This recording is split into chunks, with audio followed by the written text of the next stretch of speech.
Isaac is trying to restore power to the sprawl, and in order to do that, he's actually realigning these giant solar array mirrors.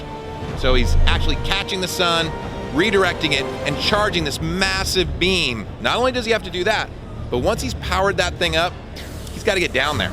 And in order to do that, he hops in this crazy chair that propels him at like rocket speed, and he does this kind of halo jump as he navigates through all this debris, including busted up pieces of buildings, and in fact flies through an apartment building as he goes crashing down to the surface of the sprawl.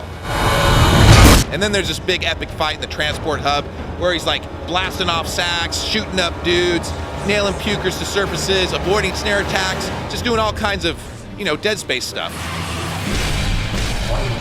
That was one of our goals from the start of Dead Space 2, was to enhance and kind of blow out the zero-G sequences. It felt like, you know, there was the point-to-point jumping aspect of it, so you didn't get that full, like, floaty feeling that you get in zero-G. And we wanted to kind of create more challenges with it. So we did want to include those moments where you are using it as a navigation tool, but also we wanted to just make sure it was more fun overall.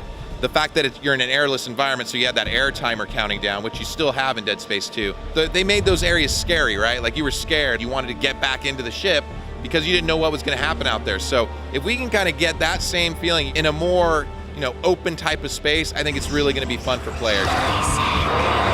We showed off the Puker today. We've seen him before, but we actually showed off one of his new attacks, which we've been playing around, which we're calling his snare attack. So you're actually able to get slowed down if he hits you with it.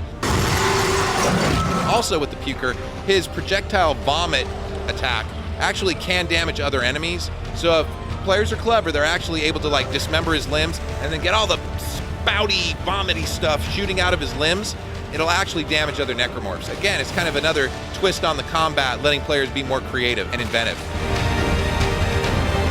Showed off the Nest, which was a zero-G enemy. It's kind of like this weird sacky thing that kind of opens up, opens up, and then this really creaturey looking gross lady comes out and you've got to like blast off these sacks she's got on her arms. And we showed off the pack a little bit more and a couple of other variants, a couple slasher variants.